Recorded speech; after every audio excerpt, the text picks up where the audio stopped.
Hey, what's going on, fam? How's everybody doing? Awesome. How are you? Hey. Good. Hey. Everybody good? What's going on? Man. Hey, I can't call it another episode. One down and many more to go. Y'all excited? Yes, definitely. All right. All right, for sure. Well, ladies and gentlemen, welcome to TMAX Network, the People's Campaign. Tuesday nights, every Tuesday night, tune in at 7:15 p.m. We go live straight from the studio. Tonight we have Hey Hush. What's going on, my brother? Hey, We how y'all have doing? Miss Nichelle.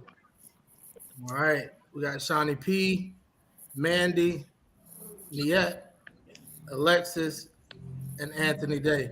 So listen, tonight's show, y'all don't know, is going to be um, it's going to be one that brings a lot of different thoughts out of you. I want you to be prepared. Hush, let me get you situated because you're in the gauntlet. Oh yeah, well, man. Yeah, let me move it around. All right, cool.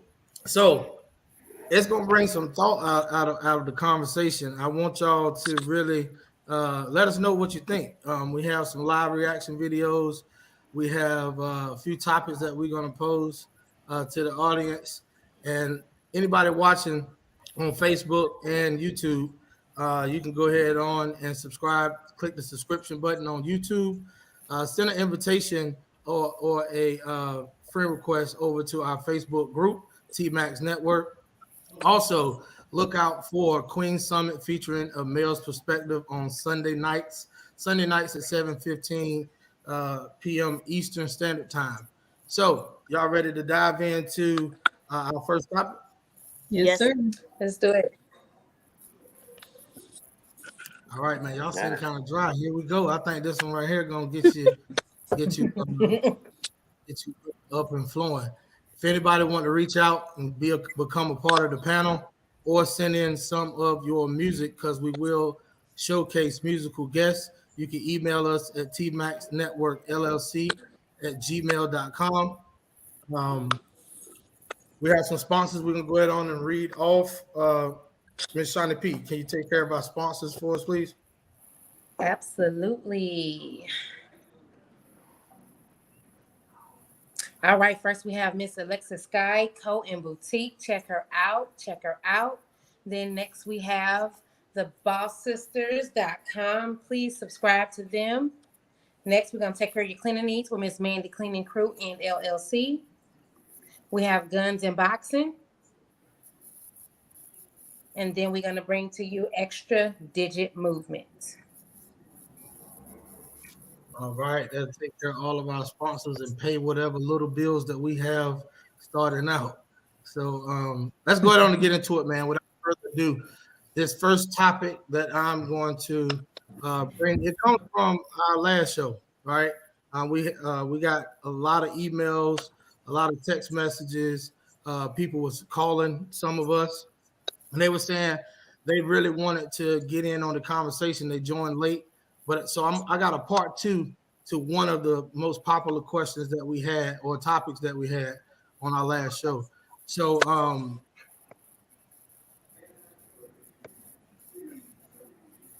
I'll pose it to you.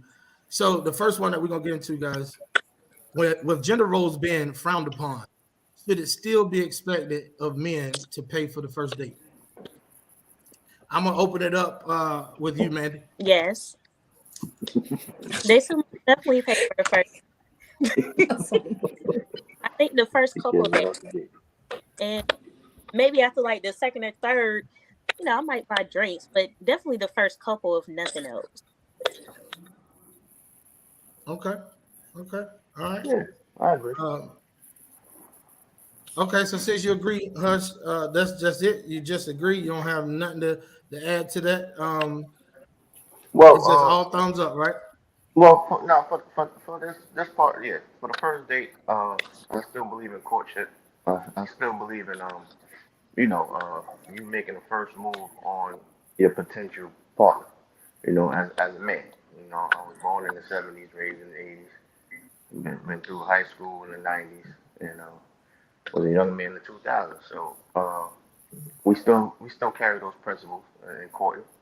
Opening doors, um, and things like that. For me, so yeah, I agree on that. On the first date, yeah, I agree on Okay. that. Okay. How about you, Shawnee? I'm with Mandy. I'm gonna need you to take care of that the first couple times. Now, I will say this. Just kind of depend on how the dialect goes. I feel like a lot of guys want you to ask them so they don't have to pay. Like I'm still kind of like my mentality is if I ask you, then I'm gonna assume the responsibility, right? So I feel like I've gotten into some situations like that, like we'll talk, and talk. And they want me to invite them on my plans. And I'm just like, well, I'm not doing that because I don't want you to think that I'm paying for this situation. Now, I have gotten into a situation where that kind of happened. We went and I paid for the bill and he let me. That was the first and last date. Oh, I couldn't see past that. I'm like, oh, mm-mm, come nah. on. I mean, didn't Maybe. even budge, did none of that. I'm like, nah. So that was it. I couldn't go past that. I got a call back for, can we see each other again? But I was cool. You volunteered to Okay. pay for it? I mean, because I just feel like that sets the tone. You know what I'm saying? Like, Yeah. dang, I gotta plan a date for you. Then I gotta invite you to it. Then I gotta pay for it. Like, what? To me, what does that put our life like? Women, we really think forward. I think quick, and I just really feel like I'm not doing that. Like, I'm not doing that for someone who I seriously want to date. Now, like Mandy said, like we didn't kick it.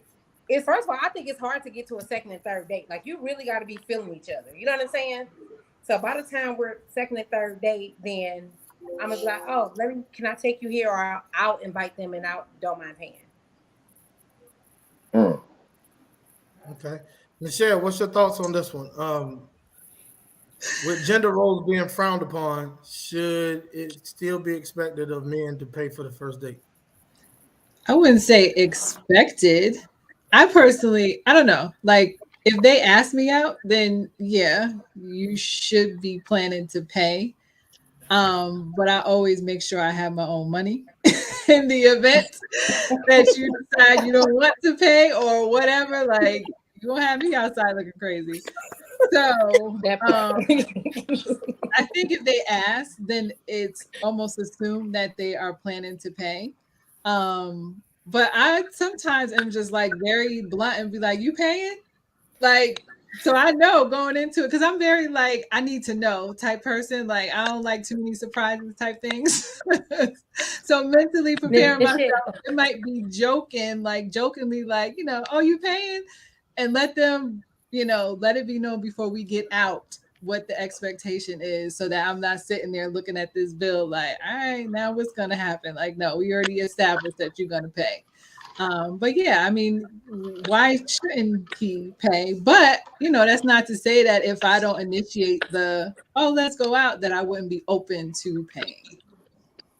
Okay. Okay. How do you So, handle like if they're like first round of drinks on me?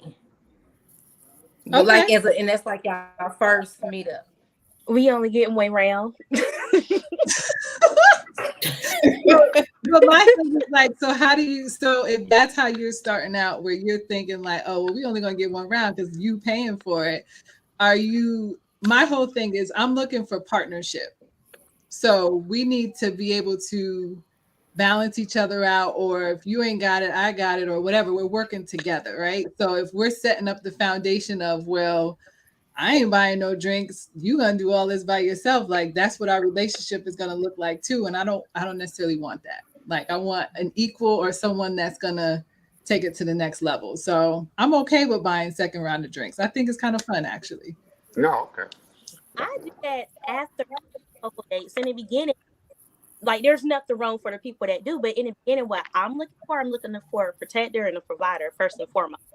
And so that's why I wait a couple more days. I don't mind whatsoever. But it's like kind of like even how Shawnee said, where she'll offer just to see.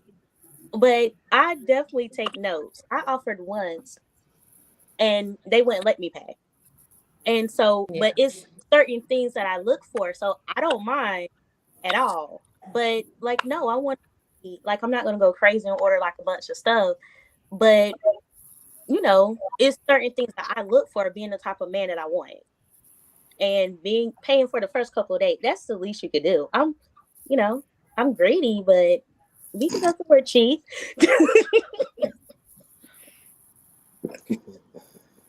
okay. So, let me ask this question. going back to last episode, so I'll know who I'm talking to because I'm about to ask a follow ups. All right. So, do you all? And let's get this straight one more time because I don't know if somebody might have said something last show just because. But let's see. Let's check the temperature of the room. Who agrees that gender roles are still important? With a show of hands.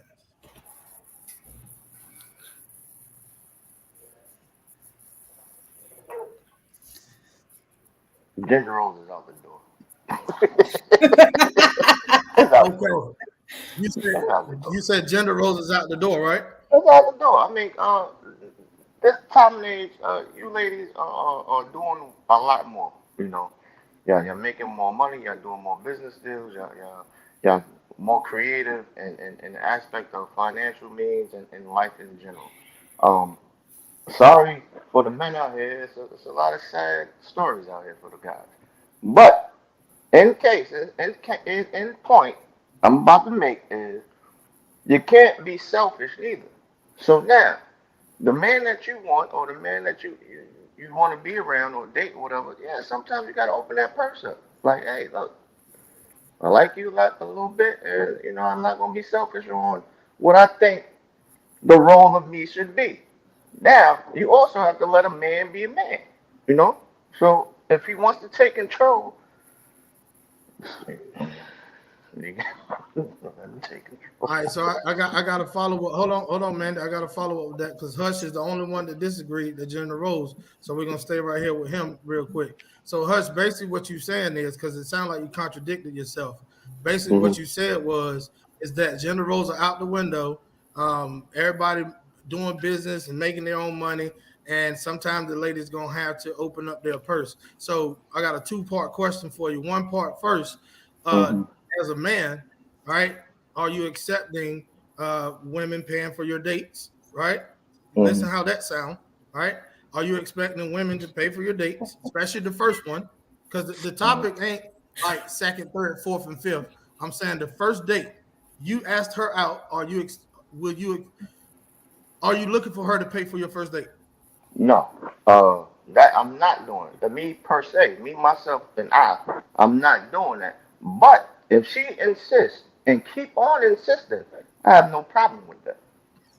I have no problem with it. So if you want me to pay the tip, I'll do the tip. If this is your restaurant and you know the waitress and you can get a little discount here and there and you like it, go right ahead.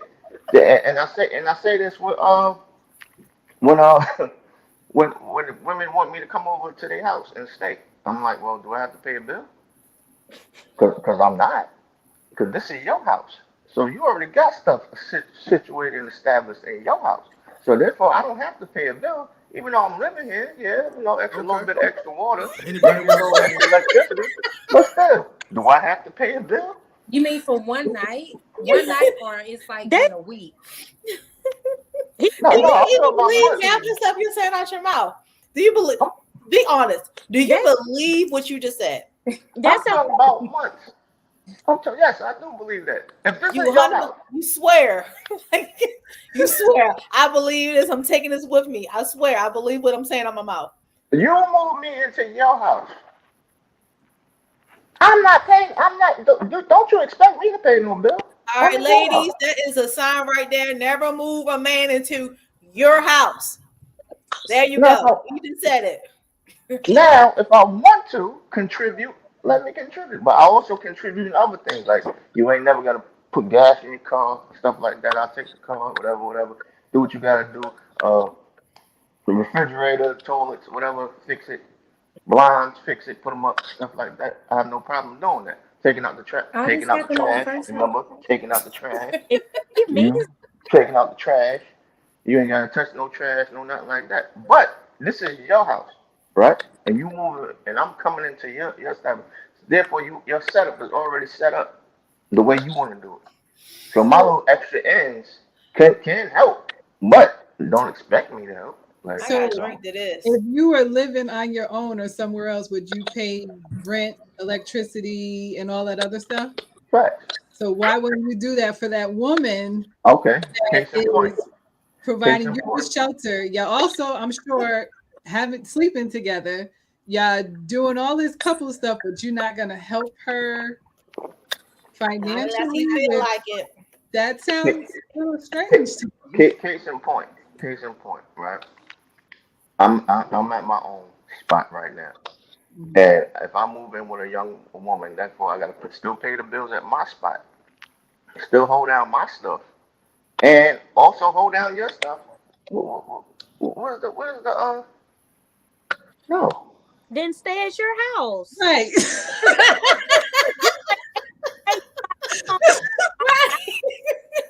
You like violent, Y'all making it hard for me. people, like all of that, and you legit feels you don't owe anything.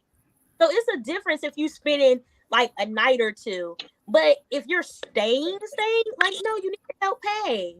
It's like it's a form of respect, especially as a man. I wouldn't. But pay what? This is your. What am I paying? You coming there, yeah, baby. I'm gonna take the trash out for you. I got you. I'm gonna lock these doors. Lock these doors. You put the dogs up. I think you're talking like visiting, because you can't be Like, talking yeah, about like just casually coming and dropping in, spending the night. yeah, that's different. You can't be talking about living there, like clothes in the there. Like no, you can't be talking about that. How many months am I? If you got a key, you kicking me down, flat out. You kicking me down. I'm serious. Oh my gosh. And I just wanna that right there is definitely why we have gender roles. For one, right there. I feel like let's do this real people, quick because the comments that was coming in. Okay. The comments that was coming in last time were real heavy towards gender roles, or like Hush is talking about. So I find it ironic that 5 of us says gender roles are important, right? And then, but I say 4.5 because Shani is swaying from her standpoint from last time. All right, her what last time was gender role. That's why she halfway put up her ink pen. So Shani, from the last time, right? This wasn't the same agreements that we had about gender roles. Now I don't want to get deep into gender roles because go ahead. When I think of gender roles, I really don't even think like finances are kind of the last thing I think about. I think like I don't want to have to deal with the cars. Okay, I don't want to have to deal with them. I don't want to have to take them to the shop. I don't want to do anything. Any place I got to pull up and it's 90% ran by men, I don't want to do that. That's not my role. I don't know anything about it. Now, if I'm fluent in it, I still don't want to do it. I don't. I'm telling you, when I get into a relationship, I forget 80% of the things I know. That's the reason why I'm getting with you, is so I don't have to be doing all this. I don't want to have to do it. I don't want to deal with men. Don't put me in front of no man. Because first of all, I naturally flirt.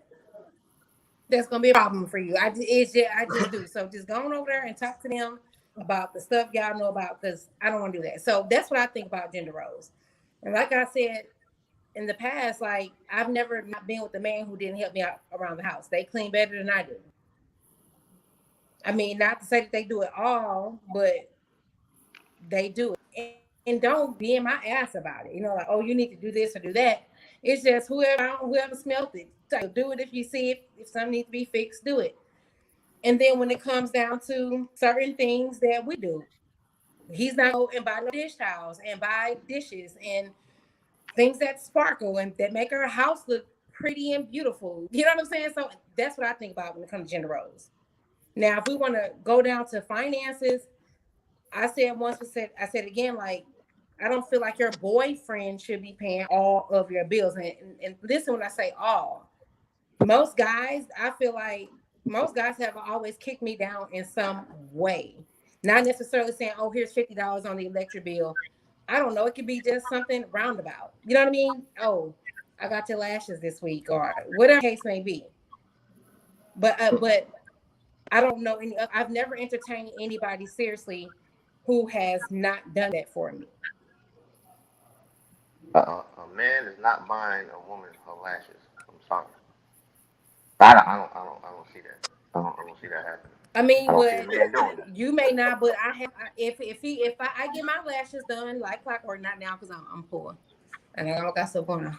But I typically like clockwork every Monday, every other Monday. I get my lashes filled, and my man has told me Monday on me. You know it's lash day,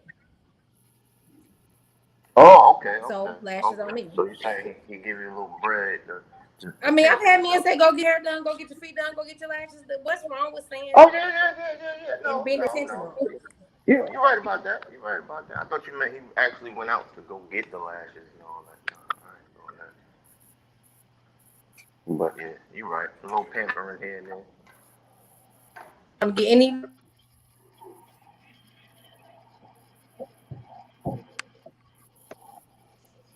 We stuck. Did she freeze up or I don't know. I think she's stuck? So so let's everybody let's go ahead and welcome the trademark himself, Mr. Ken Lawrence, out of the chat room who popped up on the You? panel. What's going on, Ken? How you doing, brother? Man, What's going on, fam? How y'all doing? All Man, right, I all can't right. call it, man. Yeah. So Ken, you've been dropping some gems, man. A lot of people said from the last show that your comments was top tier at the top. You was dropping that knowledge in the comment section. Y'all wild, man. Y'all big wild. Yeah, y'all big wild. Hey, look, you came in at the right time, man, because we talking about. So the last show, I know you saw what we was talking about gender roles, and I didn't want to like harp on gender roles as much as should a man still pay for the first date, since a lot of people last time thought that gender roles were a little outdated, right? So now that we can see and hear you, what's your thought on gender roles first, and if you don't believe that gender roles is now still important, then should a man still be expected to pay for the first date? I'm old school through and through, man. I don't let the times define me. The world moves on, but I go with what I was raised with. I still believe in gender roles. I still believe in men taking the lead. And I still believe that if a man has the courage or the audacity to ask a woman out on a date, then that first date belongs to him.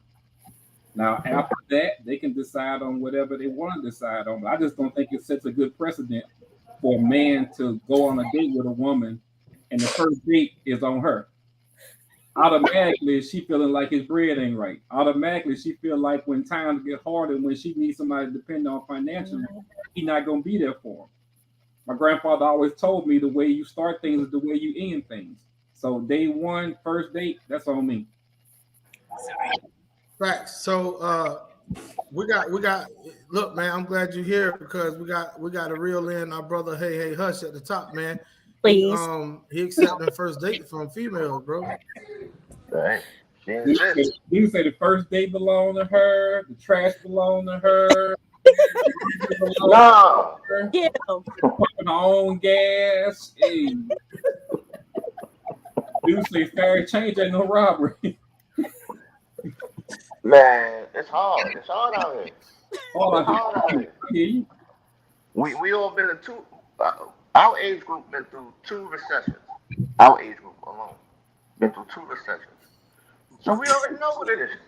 Like, look, I know you can't do it by yourself, and maybe I can't do it by myself. But please don't put all that on me to think for you to think that I'm gonna do everything. Oh no, man.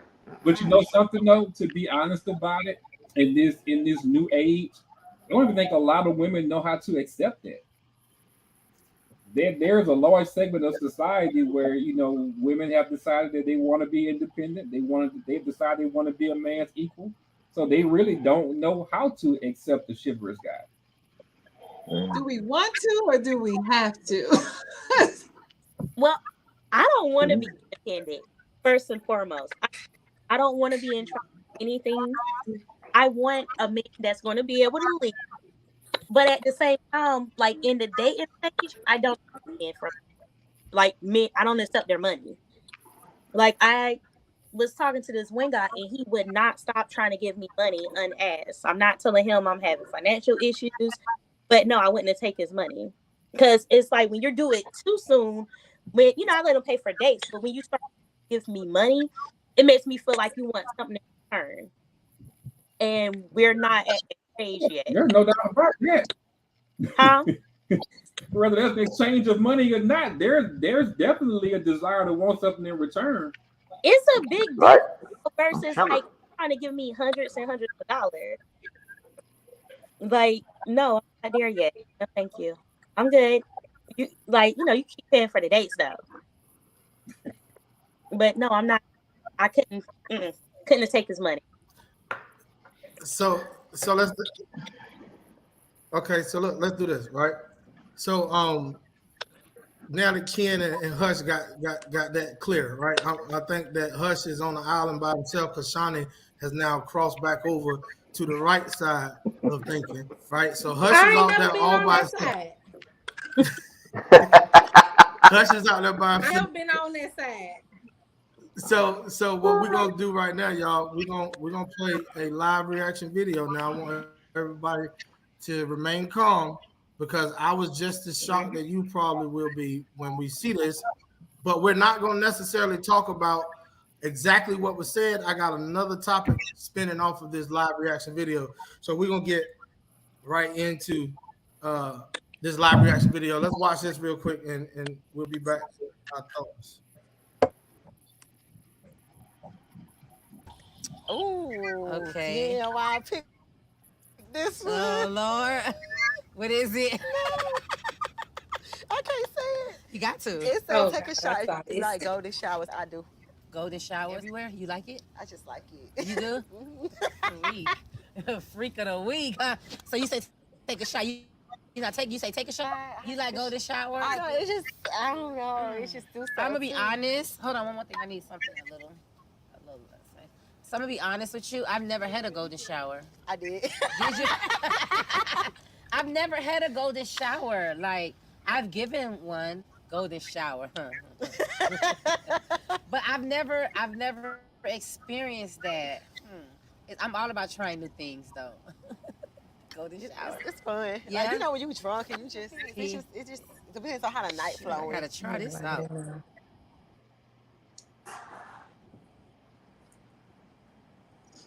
All right, so listen. Here's what I want to say leading into Ken. I know my brother. I was thrown back, right? When I saw and this, I'm not gonna say what I thought of their interview because this thing went viral. Like everybody was, tweeting about it. They were, they was chiming in on almost every social media platform that I came across, and they were talking about especially that one piece. This was a more than an hour long sit down with one another, but they was harping on that one part that they can't believe that she said that out on a public forum. So I'm not going to beat up the ladies. My first thought was, wow, I can't believe they on a public platform. And that would have been going for guys or females, right? That's just how I would have put it. But I do know the day and age, and they was on pretty much a cable network when it comes to Revolt. So we've heard Howard Stern and them do all types of stuff late night. But the problem with social media nowadays is that it's no longer after 11 o'clock at night. And if you don't catch it between 11 p.m. and 4 a.m., then you wouldn't see that back then until the internet started catching up with Howard Stern and places and people like that. Then you started getting replays that you can go and watch it anytime. So I get it. I'm not going to beat up those two ladies.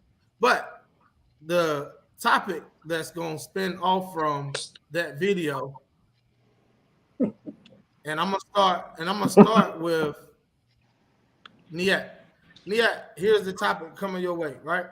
Would you go through with your wedding if you found out a wild experience your fiance had in the past? Now, thinking about that video,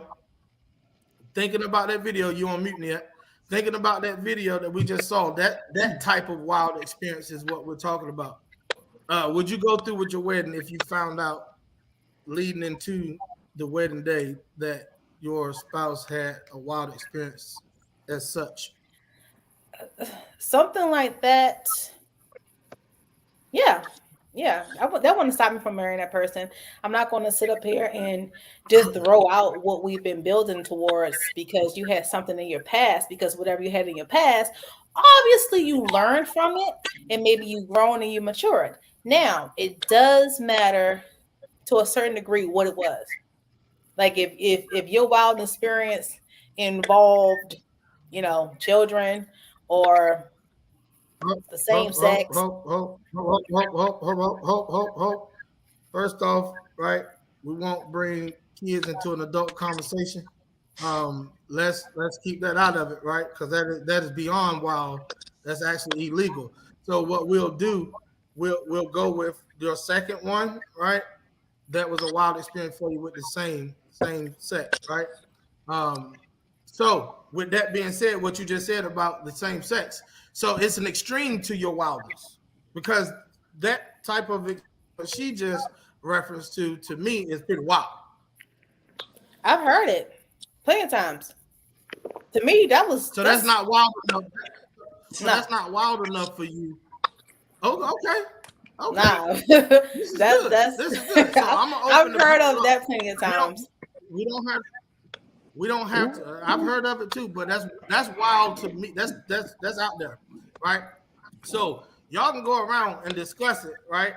I'm gonna drop down for a second, and I'll be right back shortly. But going around the room and tell Niette has stages to her wildness, which I think a lot of people would. There's levels to this, right? That wasn't wild enough for her. So hush, on you. Shit, didn't R. Kelly get in trouble for peeing on bitches?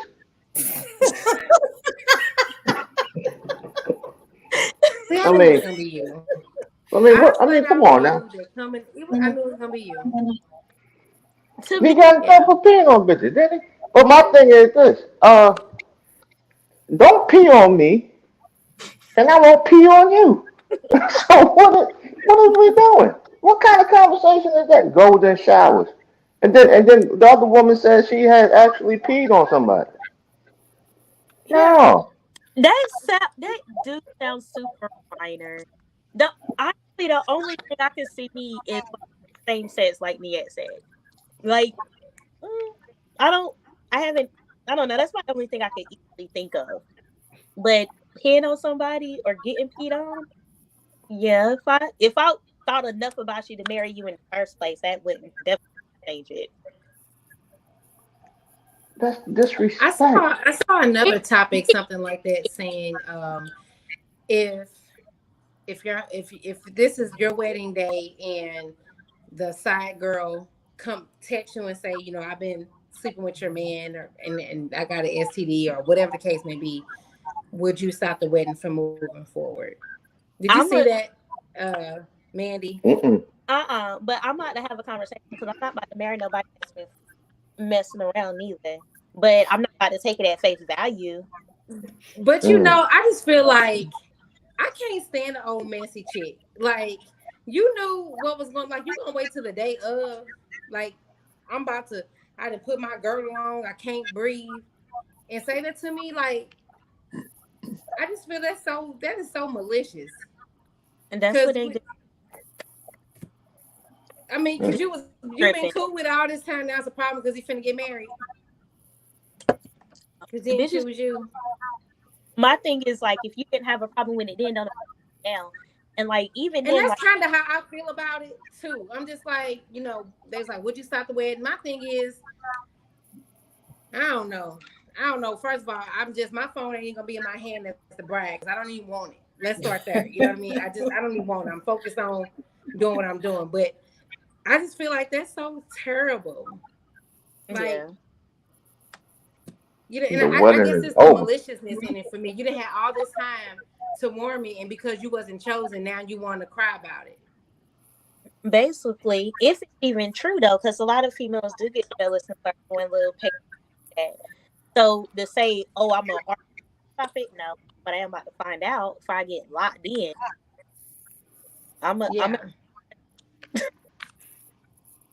And then I guess I feel like if anybody's been married, like, you got to know that you don't have to sign that marriage certificate at the end of the ceremony. You know what I'm saying? So I don't even know. I don't know how that would really make me feel. I don't know. Because I just feel like, now if I knew a week or 2 or 3 or a month ahead of time, you know what I'm saying? But I know that you're only telling me this because your feelings are hurt. I don't know. I your question, and I kind of fast forward a little bit. Al, Mr. TK, and I saw on the internet that they were saying, like, if you found out the day of your wedding as you're preparing to walk down the aisle and you get this anonymous message, saying that your man or your wife was doing this, that, and third, would you still move forward with getting married?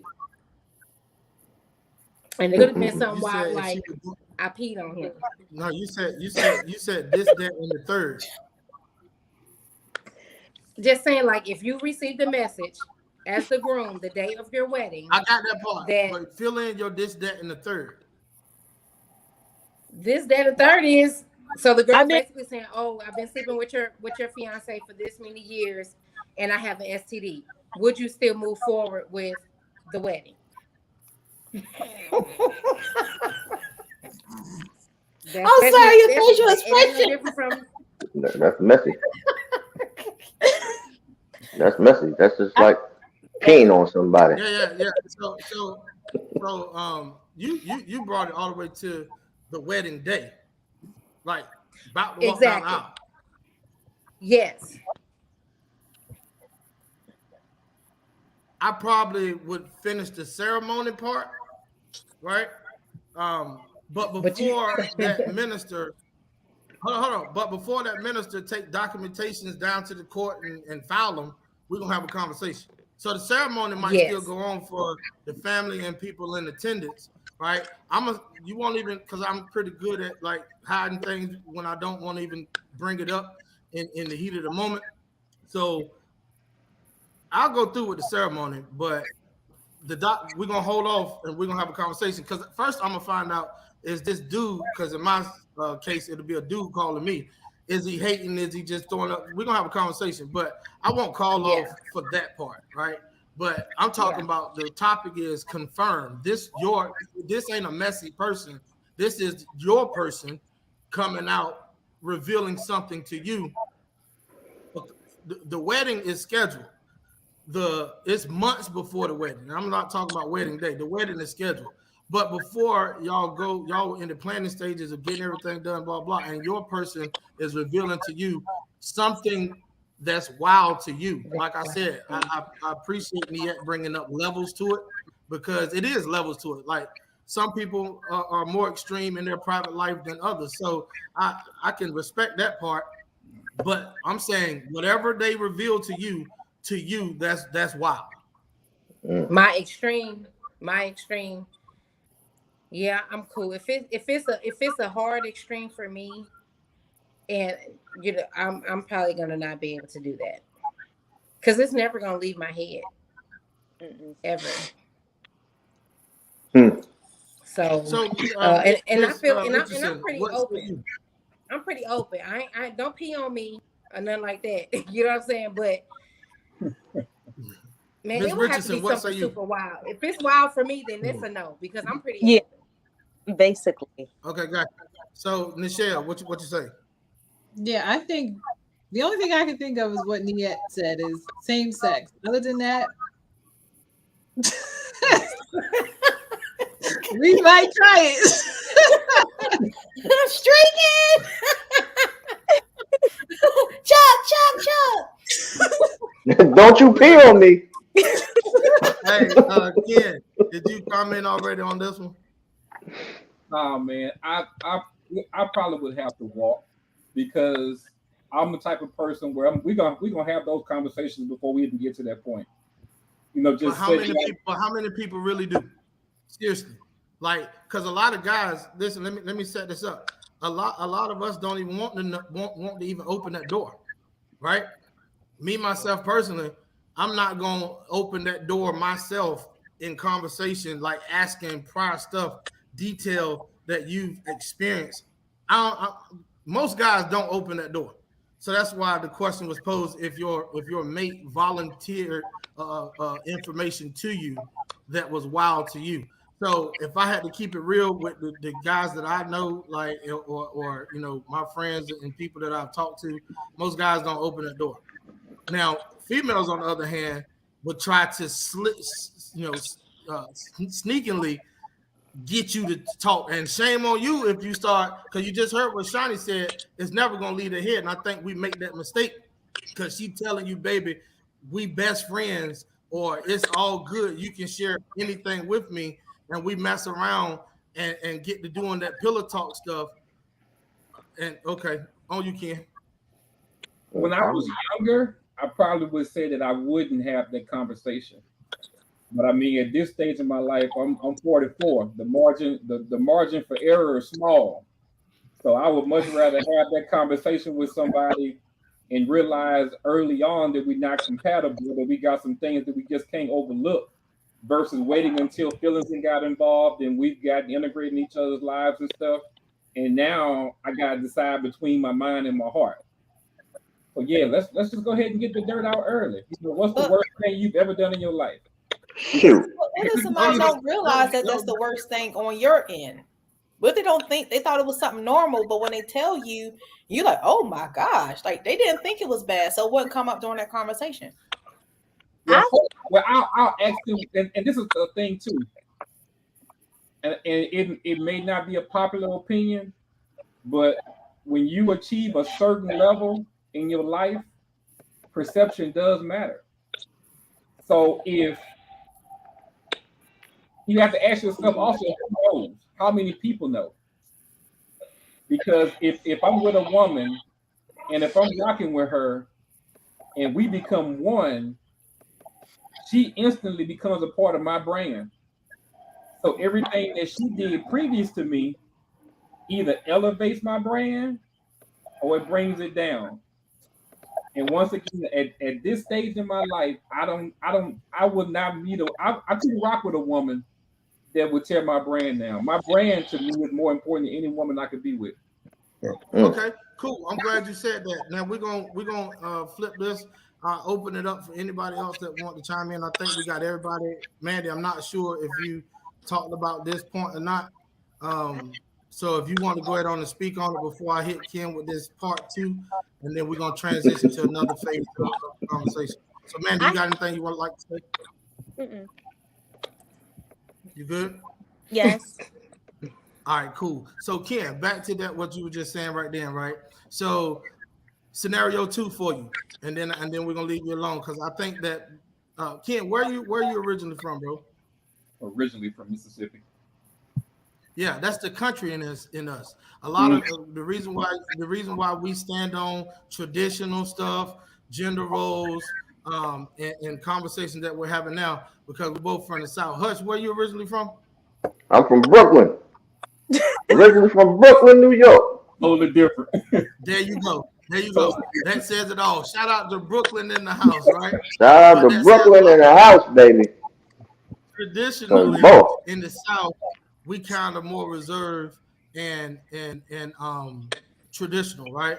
Sure. So, part 2 to you, Ken. You had that let's take it like this. You didn't initiate that conversation because most men don't. You're a rare breed when it comes to that. I don't want to know, right? So, and I'm also 44. But let's say you didn't have that conversation. You just expected whatever. If there was something crazy, she would have volunteered. Didn't volunteer. Y'all got married, had children, been together 5 years married. Your brand is built, established. There's a lot to lose, and now that information is given to you. What you do?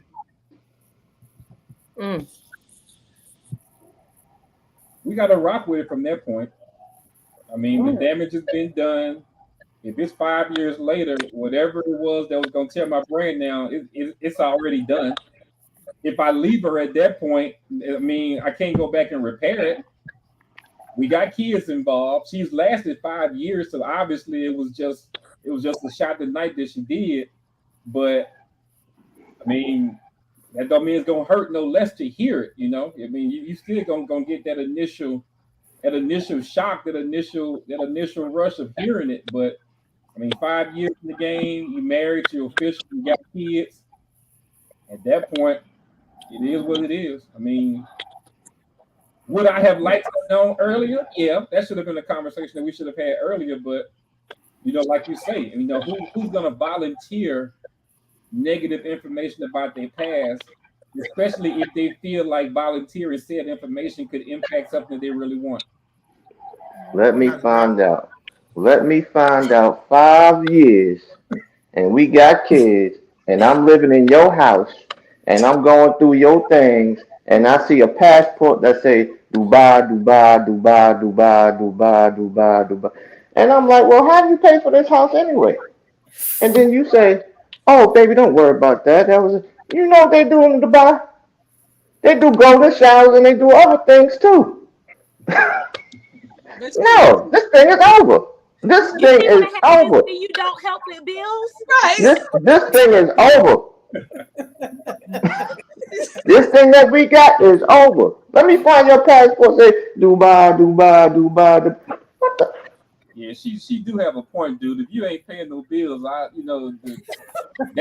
it'd be a He welcome said addition. it's just lay low, bro. It's lay She low. said by any necessary. Hey. Why she stopped? Mm-mm. Hey, listen.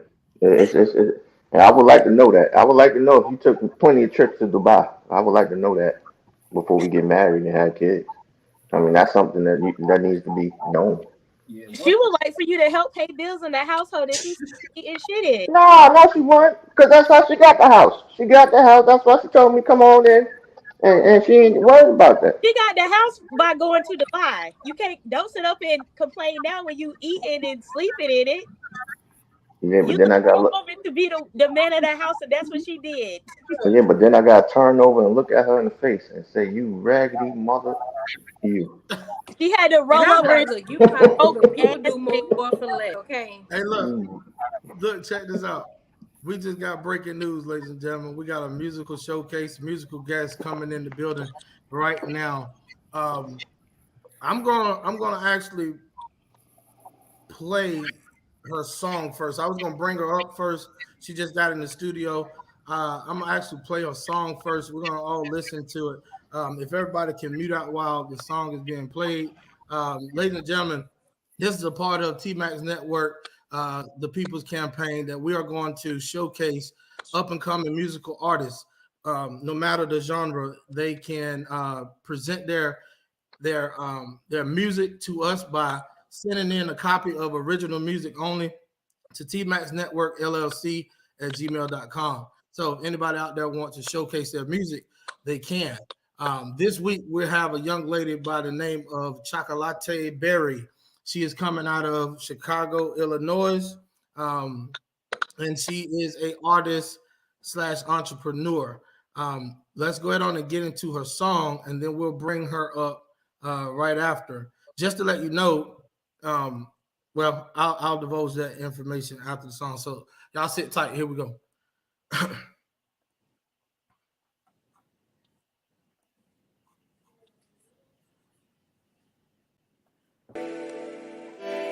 Put on for my city, put on for my city. Put on for my city, put on for my city.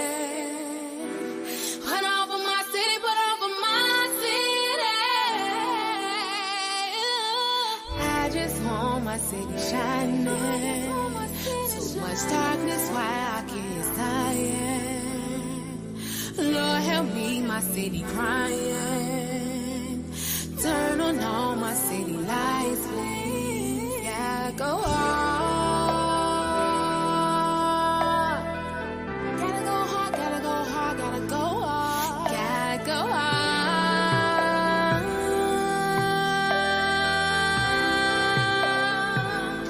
For my city.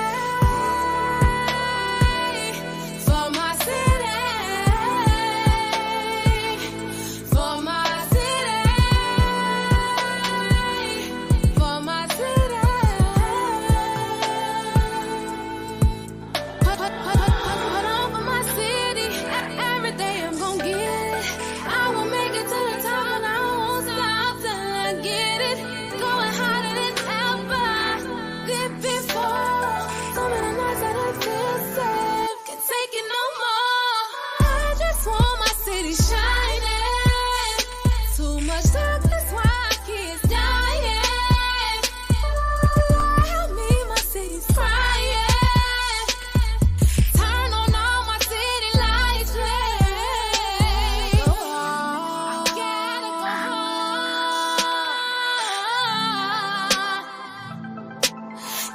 gotta go on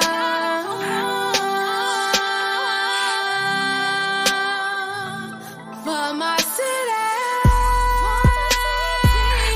for my city, for my city, for my city.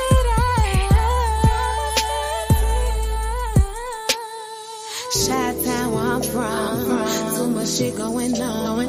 Life is hard cause we make it. We make it. Say a prayer for your loved ones. Kiss your daughters and your sons. Tell them that you enjoy them. Hold close to your heart. Never let them approach. Hold close to your heart. Never let them approach. Gotta go on.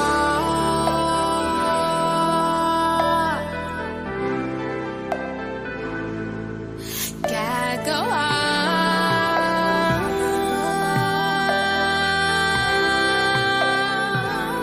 for my city, for my city, for my city, for my city.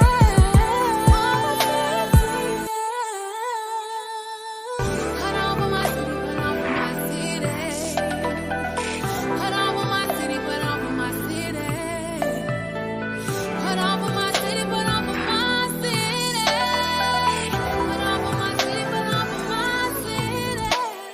Chi-town where I'm from, Chi-town where I'm from, Chi-town where I'm from, Chi-town where I'm from, Chi-town where I'm from, Chi-town where I'm from, Chi-town where I'm from, Chi-town where I'm from. Chi-town where I'm from, Chi-town where I'm from, Chi-town where I'm from, Chi-town where I'm from, Chi-town where I'm from, Chi-town where I'm from, Chi-town where I'm from.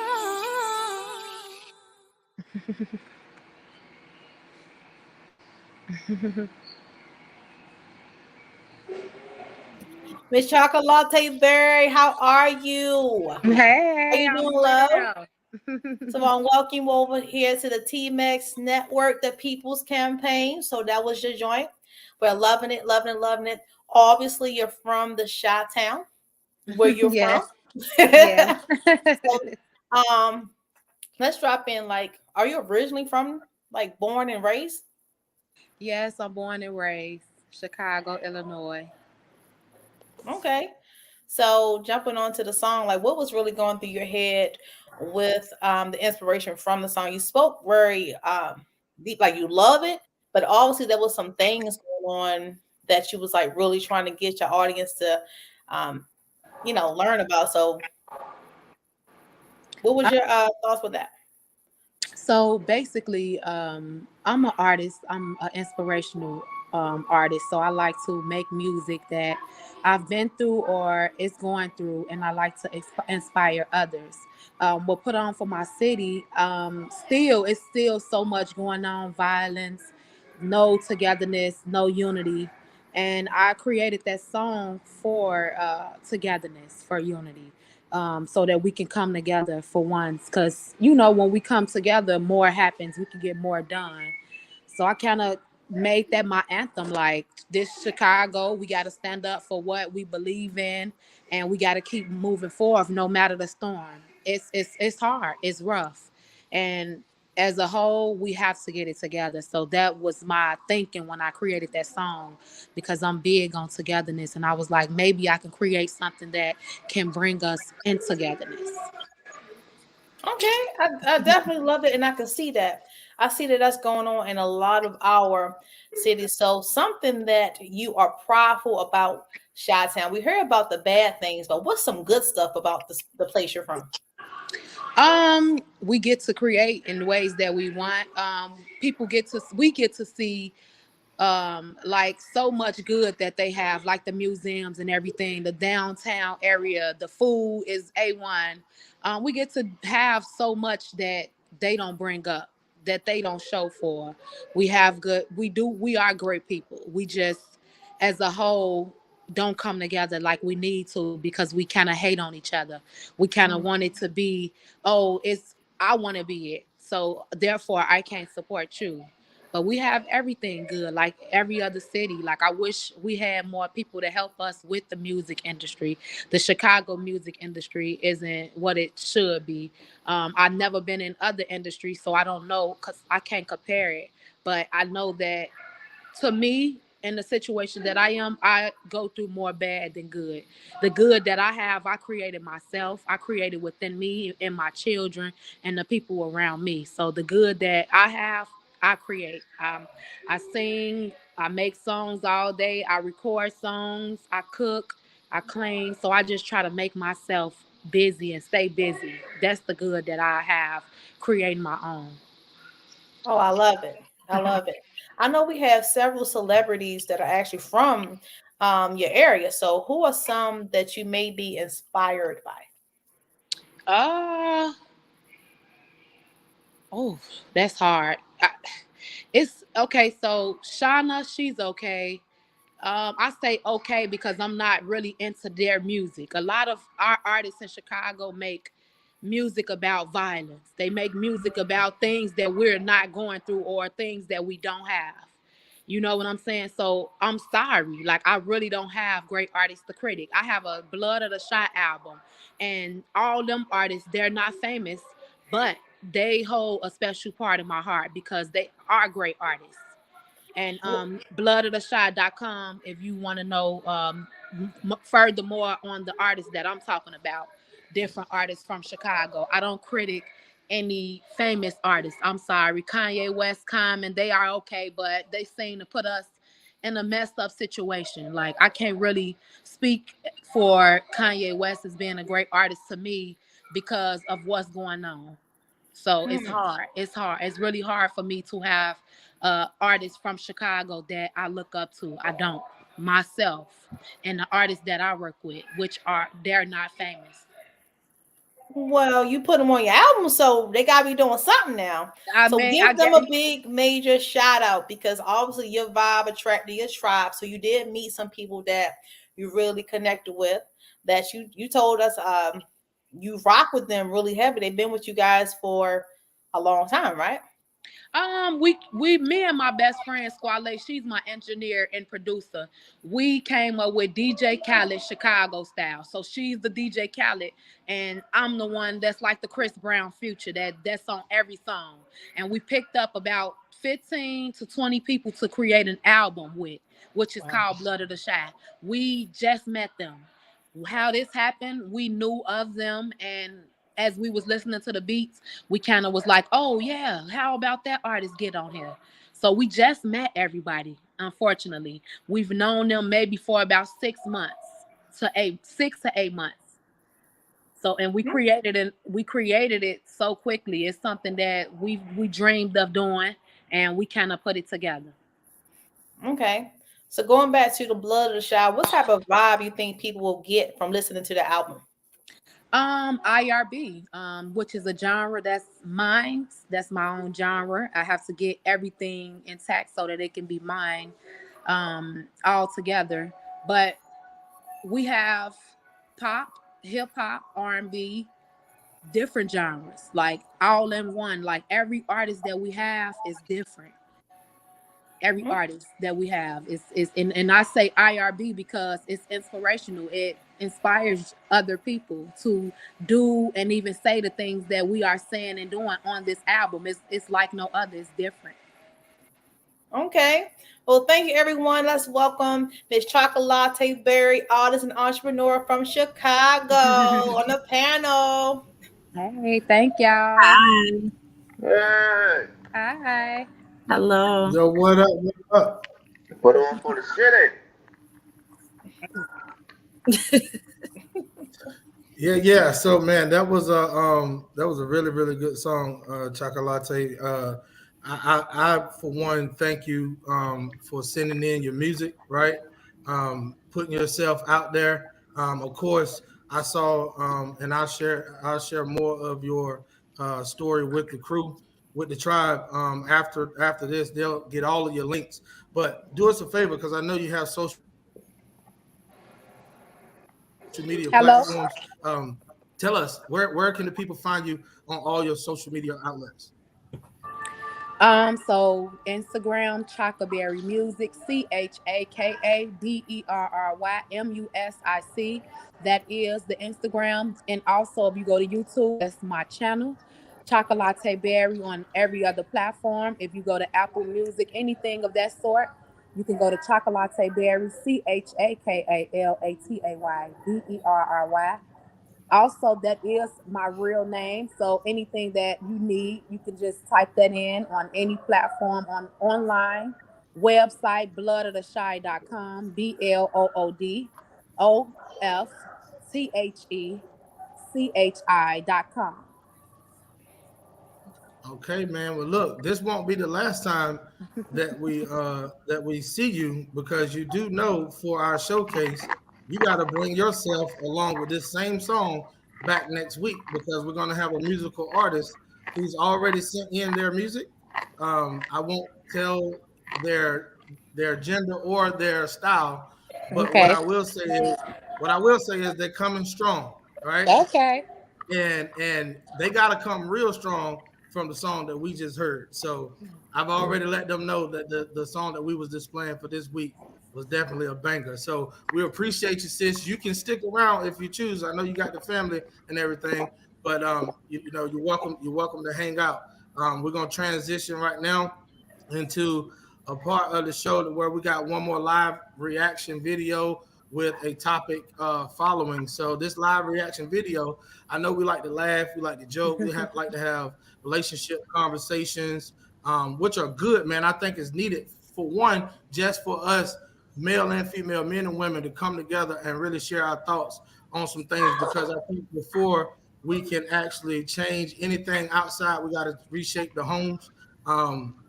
So those conversations and topics are needed. We're going to transition to a little bit a more serious conversation that stems from the home. Most of our households are struggling across this country due to high inflation and things of that nature. And a lot of people are looking for answers, but there aren't a lot of people giving that advice out there, or at least I would say there's a lot of people giving the advice, but not enough people receiving it. So we're gonna transition to this live reaction video, and y'all stick around. We're gonna talk about it here shortly. Here we go. Make collaborating with other people that are more successful with you? I mean, it's so important. I mean, you have to be able to celebrate other people and look at other people's success. It's like, I don't want to be around people that's just going to run with me. I think having people that's going to push you, having people that are more successful than you, having people that are smarter than you. Like, you don't want to be the smartest person in the room. I hire the smarter people. So I go out and look for experts and put them on my team and pay them for their work. You have to hold yourself accountable. They blame it on their relatives, people not there for me, people not doing this for me. What about what you are doing for yourself? So stop making excuses.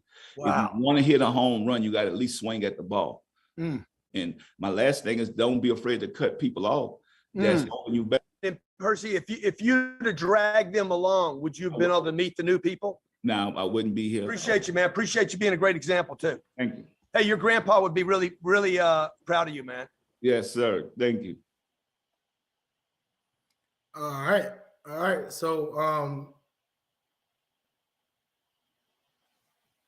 y'all come off mute, man. That was Master P. And for y'all that don't know, and I'm glad that that clip, you know, I edited it up and made it short version, because they had a over an hour long conversation. When I came across their interview, it really hit home for me, because majority of the people that's either watching now, with the few people that's watching and those that would see this on the replay, majority of our culture knows one of them people off the top of their head. Like, they can close their eyes and really listen to the voice and know exactly who that is speaking when it comes to Master P. But I want to introduce those that don't know Grant Cardone. You know, you can go and look him up.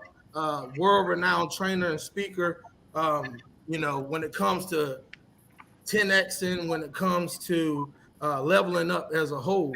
And I wanted to give more of an attention to the fact that those two gentlemen sat down with one another, come from two different walks of life, but they're end up meeting in the same space. And for Grant Cardone to have Master P on his platform, that was huge for me, right?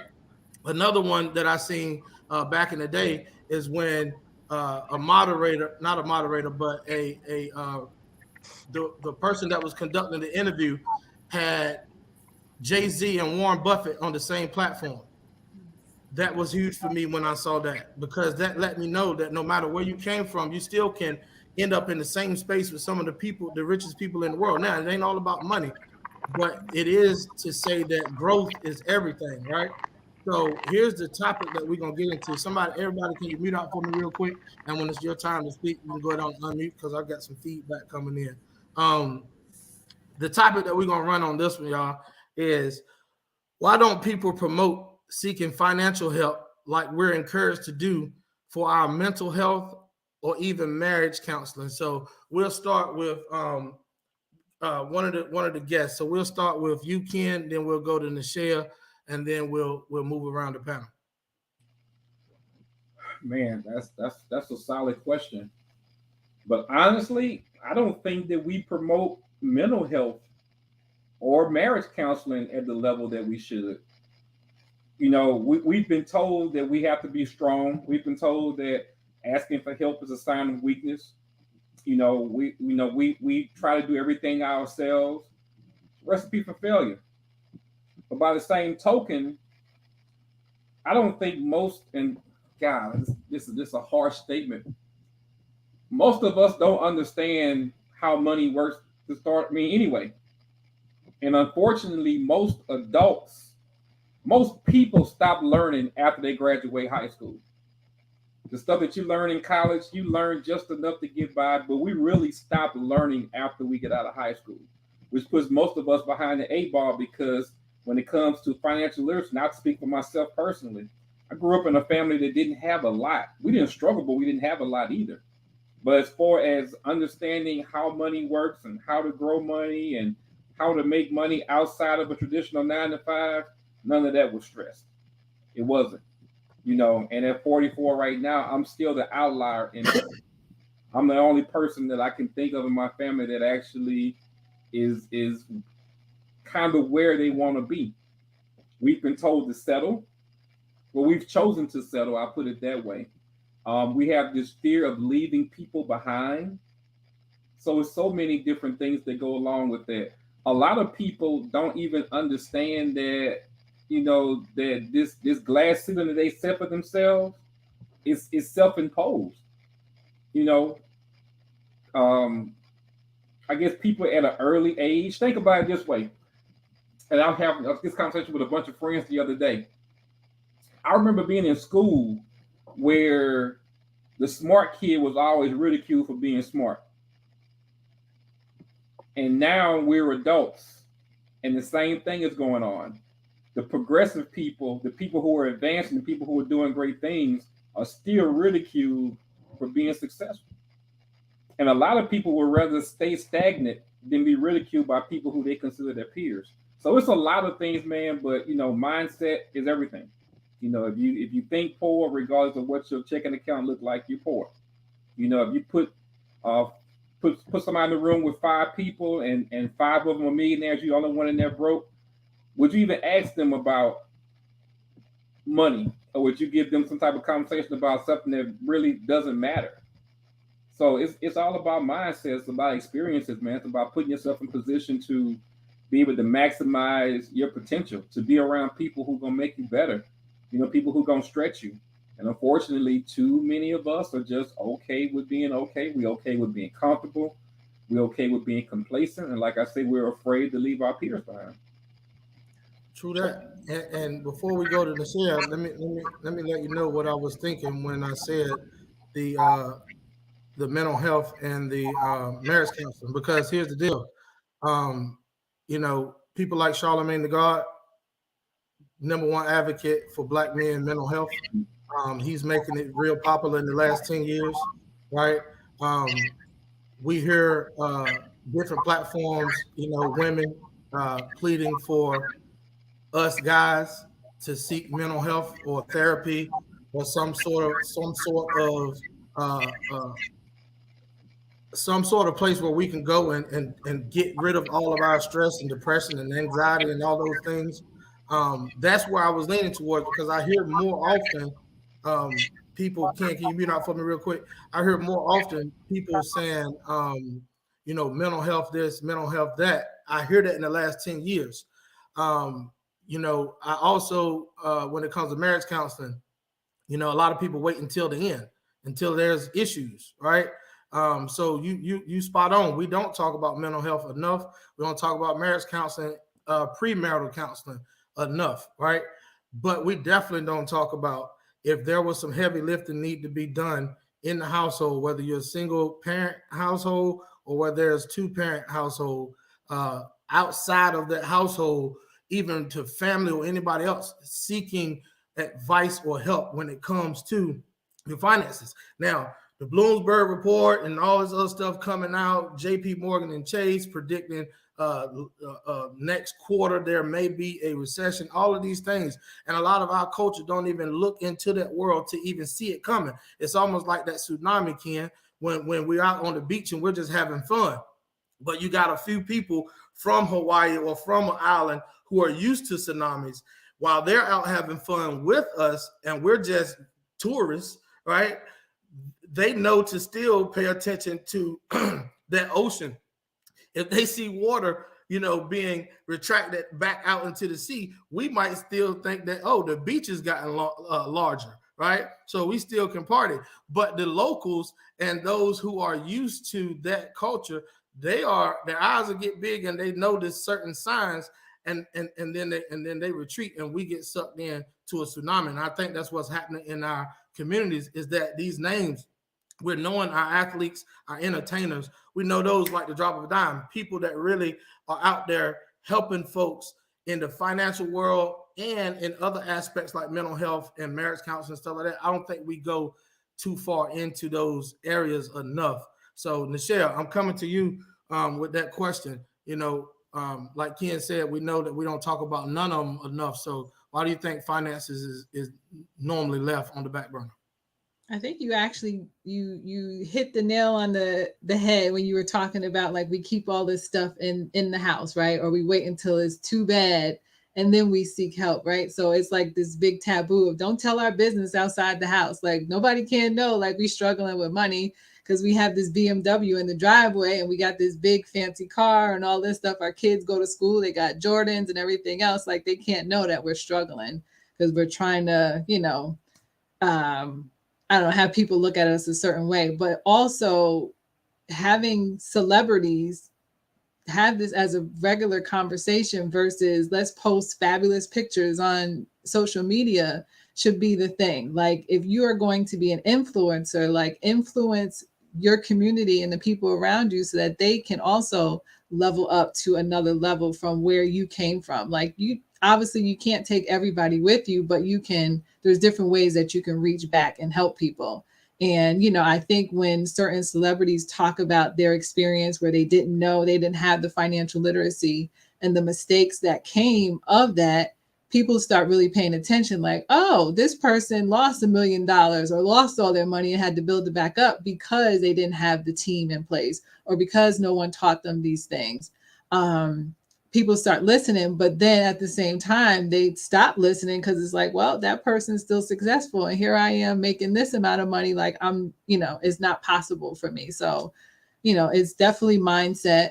And it starts inside the home. I actually sparked this conversation up earlier, but it's, we have to, like, and it's difficult to say, like, parents should teach their kids different things because the parents don't know. So how are they going to get that financial literacy in the home if the parents don't know it? So, it's difficult to kind of figure out where to start or who to target, but, it's definitely something that needs to be talked about more. Yeah, that's true indeed, man. And the reason why I reached out to you this week, because this topic was coming up, and I know, amongst a lot of us, we're in that arena, and yourself, you are in that arena as well as a coach, and you're helping women build a healthier relationship with money, and live the good life that they deserve. So when it comes to that, and I know, like I said, there's many of us here who have seek help, right? Mentorship, some sort of guidance, right? And how do you think that we can? Because you can't lead, you can lead a horse to water, but you can't make him drink, right? So here's the deal: what do you think could be done as in a cultural standpoint that would entice more people, right? Because I think younger people are starting to get it. This generation is coming up now. They're thriving. They're creators. They're, not only content creators, but their mind is going in a whole new direction. What do you think can be done cultural that we can help, people in their 40s and 50s, right, start to look up and say, I need to do something different, and they'll raise their hand and say, me, I need help. Oh, I think seeing more people that look like them talking about it, as opposed to, I I said it the other day. It's like, it's these middle-aged or old white men that are talking about money, which then makes people like take themselves out of the equation because these people don't look like me and they're talking to me about investing and all that stuff. Well, that's not possible for me. That's not what my community does. We work, we retire, and then either we go and work a part-time job or we struggle, right? Like, people, it's hard for people to make the connection. So I think having more people that look like them talking about it. And I think just people being a little more open to be transparent about their situation and say, like, this is where I am. And I may look like I have it, going okay, but I actually need support. And it would be nice if I knew how to just do a simple budget, right? Or, be in spaces where they don't feel judged because someone thinks like, oh my goodness, you're 40 or 50 and you don't know how to balance a checking account. Like there's so many fingers that are being pointed because we assume that people should know these things, but how? Like if no one ever taught you that, how are you just going to automatically know something? So yeah, that's what I have. I wish I could save the world, but I can't. No, and here's the deal, and I'm so glad you said that. Then we're gonna open it back up to the rest of the panel. I wanted to make sure that we gave our guests, and I don't consider y'all guests, y'all family. You already know that. That's why you're here. But y'all, this is y'all first time on. I want to make sure we get y'all thoughts on that. But I'm glad you said that because I think that's heavy on influencers or people that are coaching or trying to. Not even that, just everyday folks who have found out some new information and they want their families and friends to win just as big as they're trying to achieve their goals. And I think that we get caught up in trying to save the world, right? But there's a beautiful thing when it comes to the N word, and I'm talking about the word no, right? Telling somebody who's holding you back or who's dragging you or slowing you down, the N word is no, right? I don't have time. I don't this, but when we're giving the information, not saving the world, whoever receives it is who I think that even in your line of work, those are the people that you're working with the most. You're not trying to run out and convince individuals that they need to do something, right? Not at all. No, because they're not going to make the change. Yeah, they're not going to make the change because then they're going to feel like they're doing you a favor by fixing their finances. Like, nah, I'm good. Right. They told me a long time ago, man, a C moment. Right, a significant emotional event. It's a lot of times for individuals that's been procrastinating or putting things off or denying the fact that they need some sort of help.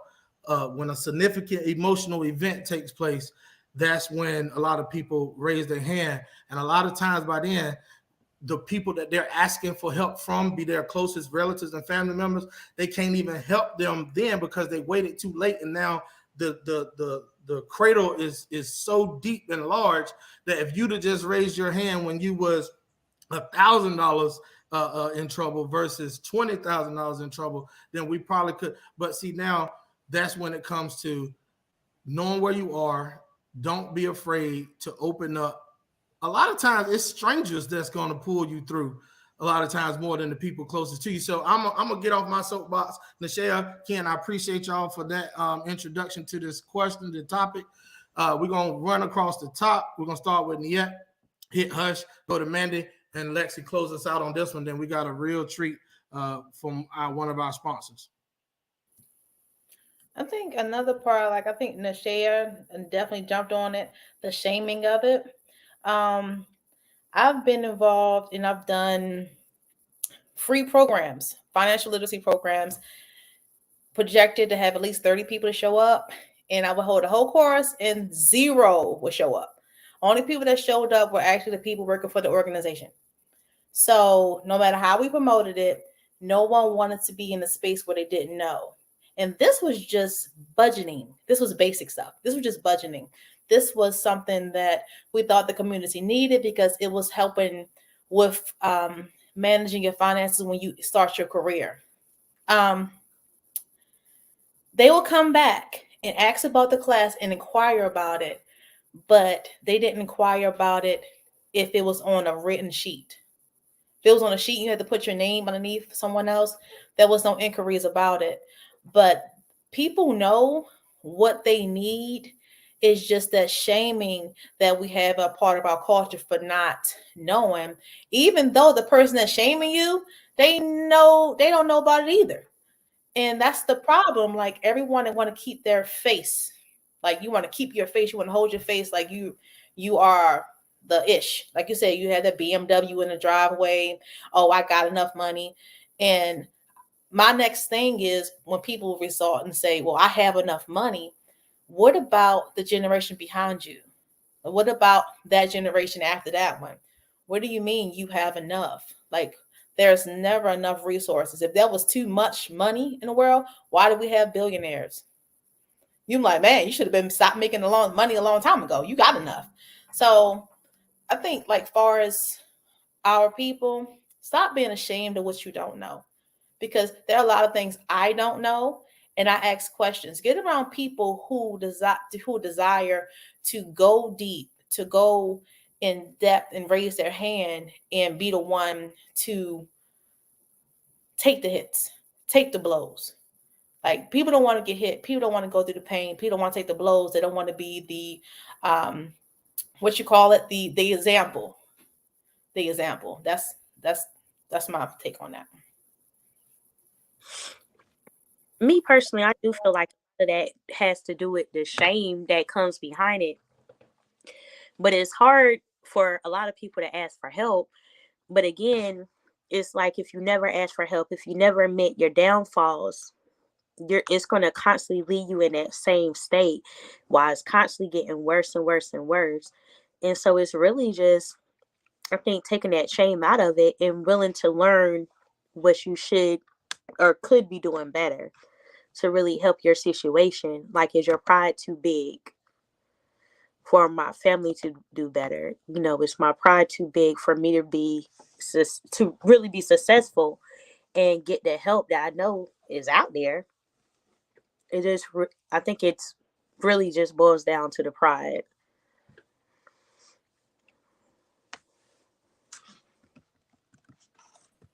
Hush on you. You muted. Oh, it's on me. I'm sorry. I muted myself again. Sorry. I think we've been lied to. My parents done lied to me. First, they told me there was a Santa Claus. Then they told me that I had to get a city job or work hard, and they didn't tell me that to get that 401k plan and making this good money at a city job, that when I retire, I'm not even gonna get as much as I was making when I was working. So now I gotta get another job to make and support a 30-year mortgage. When they said, "Oh yeah, go get a house. You need a house." Now they didn't tell me a 30-year mortgage went with that house. You know, so we was lied to. We was lied to. Now, when you say pride, do you have the pride enough to look your parents in the eye and say, "You lied to me"? This thing of being old and grown is not good. Now you tell me to get my credit right? Now, and this is where I look at people too. I say, I tell people to get their credit right. And the first thing I have to tell a woman, Because usually it's a woman that's telling me to get my credit right. I say, well, who's on your credit line? And if she says nobody, I shut off. So we was lied to, people. We was lied to. Lexi, go ahead and close us out on this one. I agree strongly with all the ladies. Hush. I agree with you guys. It's not taught in all the households. I feel like now, like with our children that are coming up, it needs to be taught to the kids. And that's true. On social media, all you see is the women wearing tight clothes, and they're not saying anything about, this is what you need to do about being responsible when you become an adult, set good examples for them. So they can have like different tools to know, like once they get older, and like where to go like within life. Some people don't even have a bank account.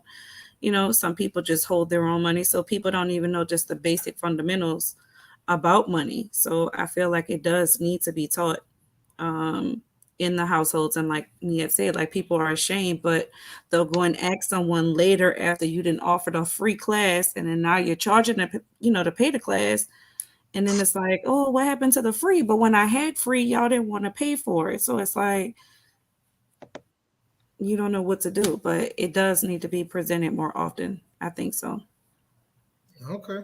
All three of them, financial, counseling, mental health, all of that. But most importantly, though, the money needs to be taught at a young age.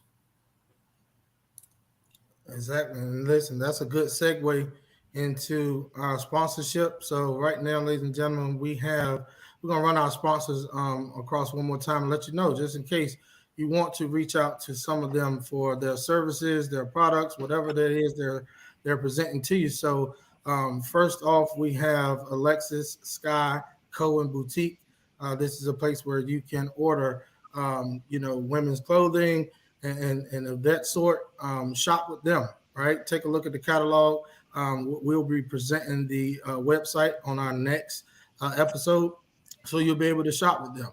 All right, bosssisters.com. This is a place where they're uplifting and empowering beautiful, optimistic, and successful sisters. Bosssisters.com.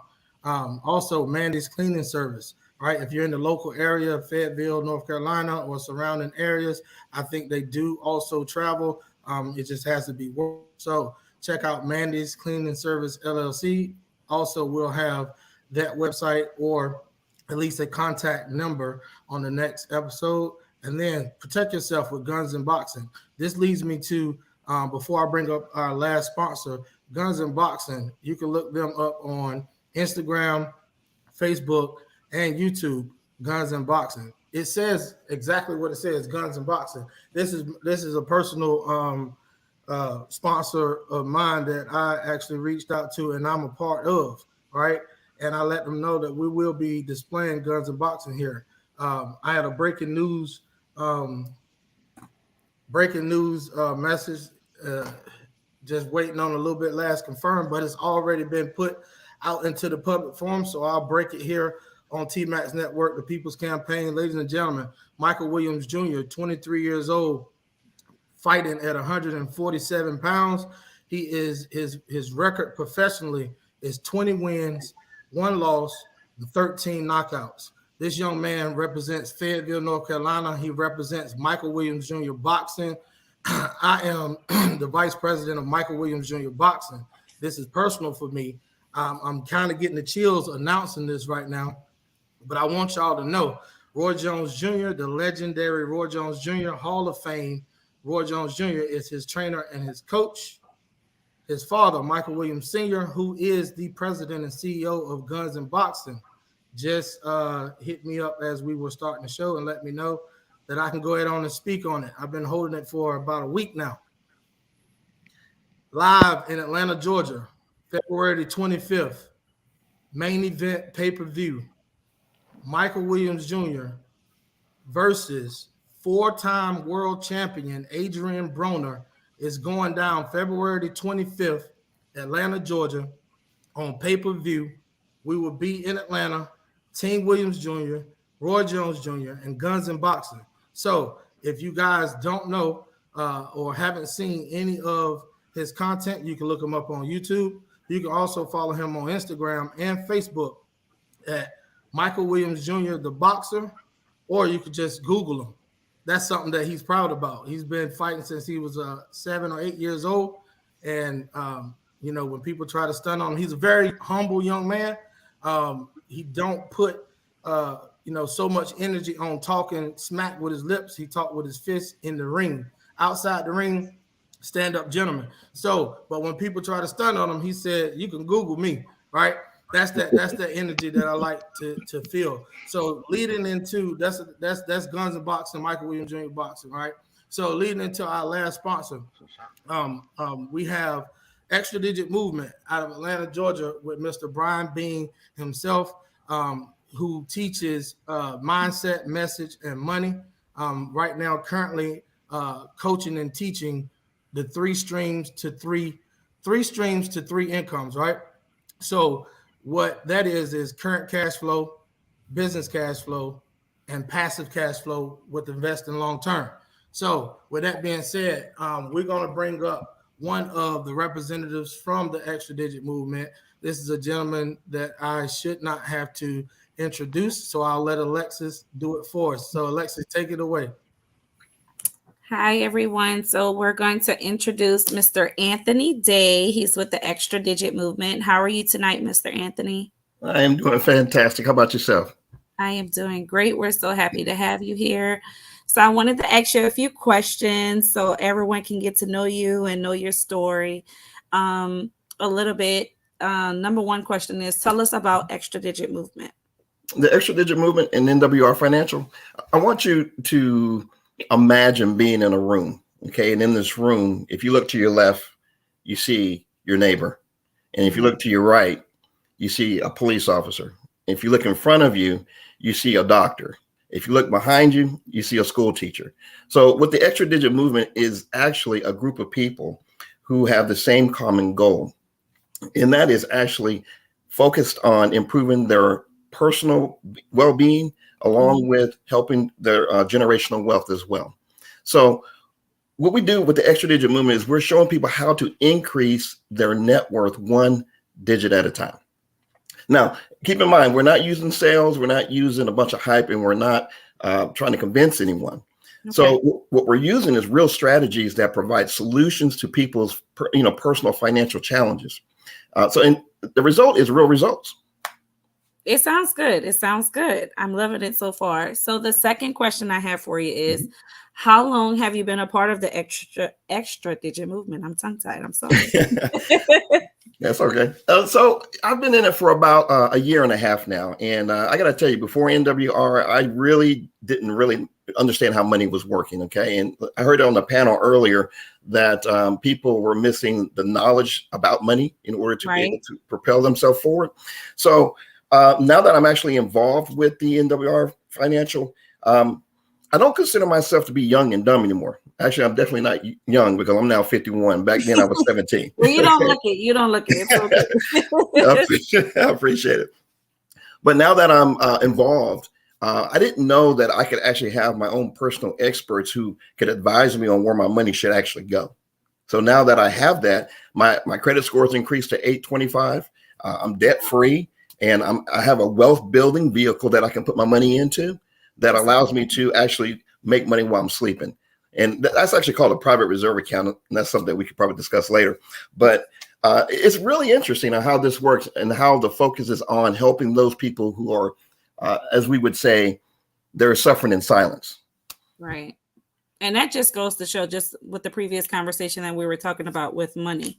Right. So this is very good. The third question I have for you is, what has it done for you so far with being a part of the Extra Digit Movement? Well, that's the portion where they have come in and gave me instruction on how to increase my credit score, which I mentioned is 825 now. They showed me where to put that extra money in to where I can pay my debts off earlier. So now I have no debts. Other than your common, expenses. And, the wealth building vehicle, which was the private reserve account, allows me to be my own bank now. So there's a whole new conversation when it comes down to how the banks are using the consumer to make money. But that, again, that's a whole different topic. So, Mr. Anthony, how can people become a part of the Extra Digit Movement? Well, Can they it just is. sign up? Can they purchase it? Like what? How can they be a part of it? Well, it's actually exclusive. So it's like a private club. And the way we would get in is you have to know somebody or someone would have to refer you in order to be a part of the program. Okay, that sounds really good. So if someone wanted to contact you, is there any kind of way, any information if they wanted to speak with you directly or? Sure. They can reach me through my email at director.day.mwr@gmail.com. That's my email. Or they can text me. We could come up with like a keyword for this group tonight. What would be a good keyword for you guys? What's a good keyword, guys? Financial health. Don't pay the rent. More info. I need help. I need help. I need help. How about financial literacy? That sounds good. Okay. So if they'll text the words financial literacy to 910-302-8677, I will respond to them as soon as I get the message. All right, Mr. Day. Gotcha. So you guys heard it All first. right. I appreciate it. Thank you for having me on, guys. No doubt, man. Stick around for a second, Anthony. We got some follow-up questions once we're going to end up with the live stream. So, ladies and gentlemen, that has been our episode 2 of the TMAX Network, the People's Campaign. I promise you the information is going to get deeper. The conversations is going to get funnier as long as we got Hush and Nichelle popping in. We definitely going to laugh. You're going to get your facts as long as Miette is sitting in the center of the stage. Mandy's going to bring her own humor and facts as well. Alexis and we're going to sit back and enjoy the view because we are taking notes and understanding that each and every episode just gets better and better with time. So that has been our time, ladies and gentlemen. You can also tap in, join the conversation. Each episode in our comment section, we're going to pin the link so you can join the conversation live, or you can continue to watch and drop your comments. So I appreciate each and every last one of y'all. Thank y'all on the panel. Wave goodbye to the people as we exit out of live broadcasting, and then I want to talk to y'all just 1 second. All right, y'all be good. Bye, guys.